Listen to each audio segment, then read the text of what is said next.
Hello everybody, this is Ori007 with part 2 of the article in Gameinformer of Batman, the new game Batman Arkham City, which comes out in the fall of 2011.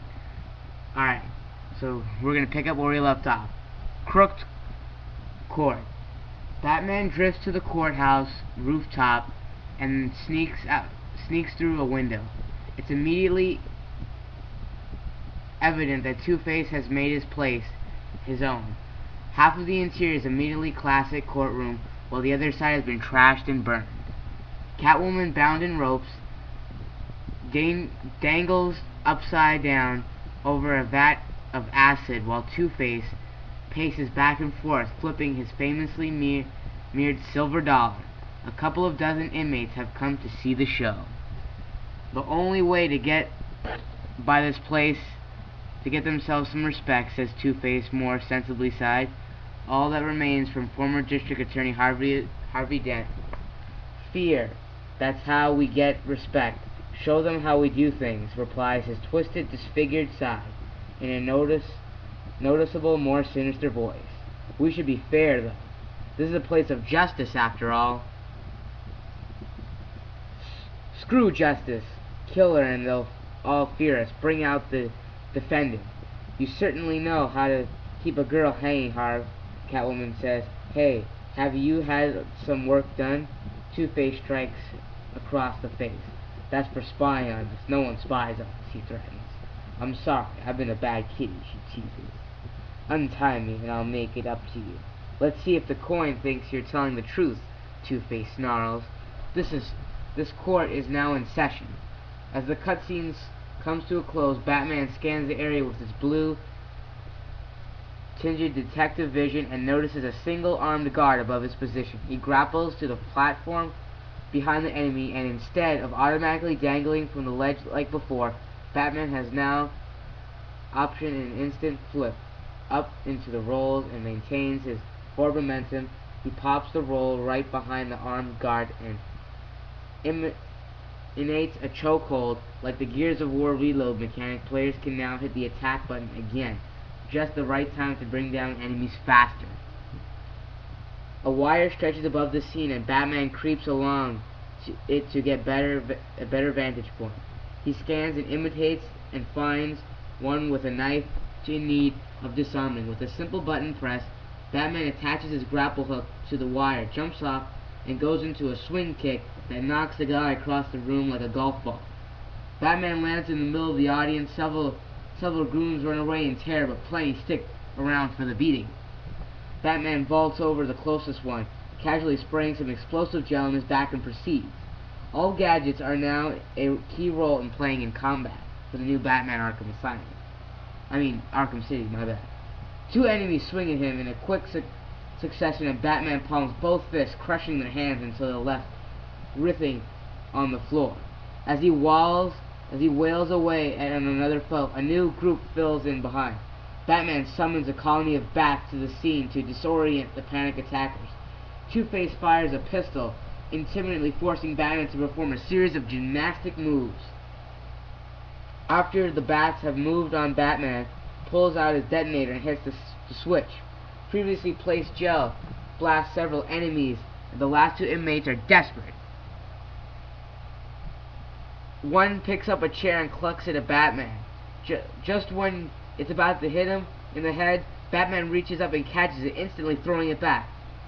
One left, Batman simply tosses him in the air and finishes him with a swift kick in the back and sends him flying into the wall. Of course, the finisher is presented with glorious slow motion. Because we felt that the system of Arkham Asylum was well refined, we didn't want to make a deconstruct and pull apart and what a completely different combat system. We wanted to build on it, Hill says. New elements like multi-stimulus counters, gadget incorporation, and projectile encounters are all in service to a much larger crowds Batman will be fighting. Basically, the idea was to balance it, so I'm focusing on the guys who are nearest to me because they can hit me. But there might be also guys throwing things at me. So I have to manage the whole crowd rather than everyone funneling in front of me, just waiting for them to hit me. Stay of execution. Before I read this, I'll show you the page. Page just read this. This is going to be a continuation.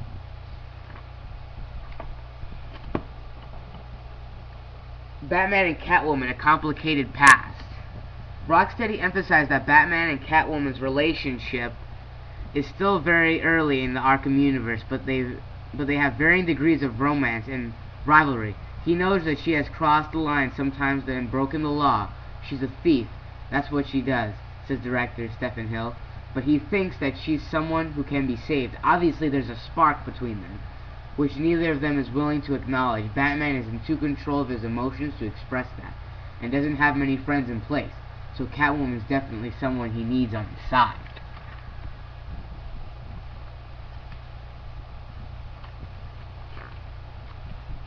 Gang territory. One of the major elements of Rocksteady wants to explore in the order that forms out the complete lawlessness within the walls of Arkham City. High-profile villains like Joker, Two-Face have already been recruited. Many prisoners to their delivering causes. Inmates are now seeking protection by joining gangs, which inevitably means becoming a part of a turf war and everything that has caught up with it. A gang member in broader power struggle says Rocksteady marketing game manager Dax Jin how these various factions and territories work into the game is anyone's guess, but players can keep track of these gangs through Batman's criminal database.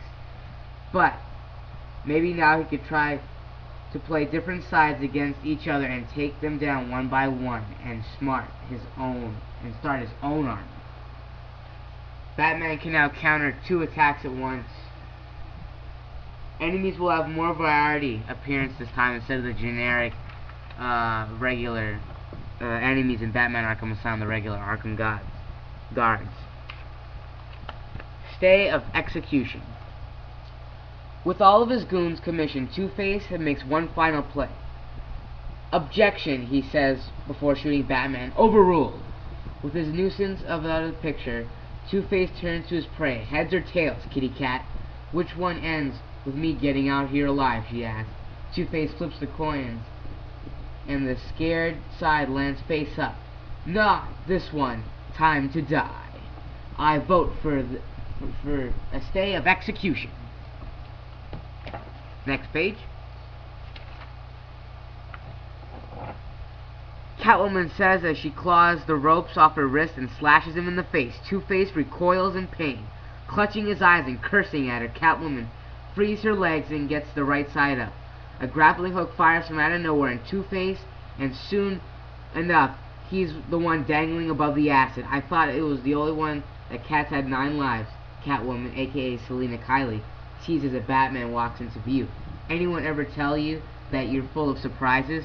Figured you could use one, Selina, he replies. You're right, I think I chipped a nail back there. Funny. So what do you need, Mr. Detective? I'm guessing it's something to do with our friend here and how he fits into Professor Hugo Strange has got cooking. What do you think, Selina? Not much. No one knows anything about the mystery man. It's like he never existed before Sharp hired him. But that's definitely something going on with him and Joker. That's not what I wanted to hear. It gets worse. The clown has a plan to destroy Gotham and take you out at the same time. You should get out of here. Leave Joker. He'll be dead soon. I can't. He's even more dangerous when backed into a corner. As if on cue, a glowing green laser dot traces its way up Catwoman's snug yet tactical suit. Next time we see in crosshairs and hear a familiar voice, twinkle twinkle little bat, watch me kill your favorite cat. Joker's disembodied voice tries to burst into the trademark maniacal laughter, but he's cut short by the violent coughing fit, a symptom of the mysterious illness. The ex-dis-attorney here said something about Catwoman says before Batman pulls her out of the way of Joker's bullet. What the hell? You're not safe. No one is. Batman warns as he presses her against the wall. 9 lives, remember. Catwoman clips and cracks her whip into the rafters of the courthouse and pulls herself and sneaks off into the night. The Sick Clown. Back in Arkham City was first teased at the trailer and Spike Video Games Award last December. It showed Joker in a very ill health. There were many references to Joker's sickness in the demo we saw, but we never laid eyes on his condition. The most likely prognosis is that he's suffering from effects of the overdose on Venom at the end of the last game, but Rock Studio will not confirm this. Perhaps the disease is something entirely different. Alright, that concludes part 2, and part 3 will be coming up shortly.